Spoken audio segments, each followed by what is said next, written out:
Tiniyak ng Philippine National Police ang mahigpit na paipagtulungan nito sa investigasyon hinggil sa mga nawawalang sabungero. Ang Philippine Coast Guard naman bukas na tumulong kung kakailanganing sumisid sa Taal Lake kung saan sinabing dinala ang labi ng mga sabungero. Si Ryan Lesiges sa sentro ng balita. Wala umanong sasantuhin ng Philippine National Police o PNP sa gagawing investigasyon kaugnay sa mga nawawalang sabungero.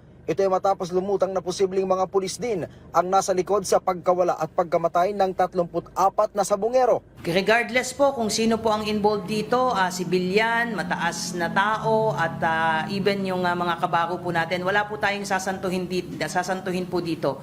So antayin po natin yung full disclosure po nitong lumabas po na possible witness po at gaya po ng nasabi natin kung ano pong assistance ang po pwede po nating ibigay dito po sa possible witness, and of course yung ating investigative assistance na hihingin po sa atin ng DOJ ay ibibigay po yan ng Philippine National Police. Handa ring makipagtulungan ang PNP sa Department of Justice kaugnay sa bagong development sa kaso. Ayon kay PNP spokesperson Police Brigadier General Jean Fajardo, noon pa nila naisampang kaso laban sa mga natukoy na suspect. Ipinaubaya na aniya nila sa DOJ ang kaso, subalit handa silang magbigay ng police assistance kung hihilingin ito. Ang Philippine Coast Guard handa rin na tumulong kung sakaling kailanganin ng divers na sisisid sa Taal Lake kung saan pinaniniwala ang itinapon ang mga katawan ng 34 na sabungero.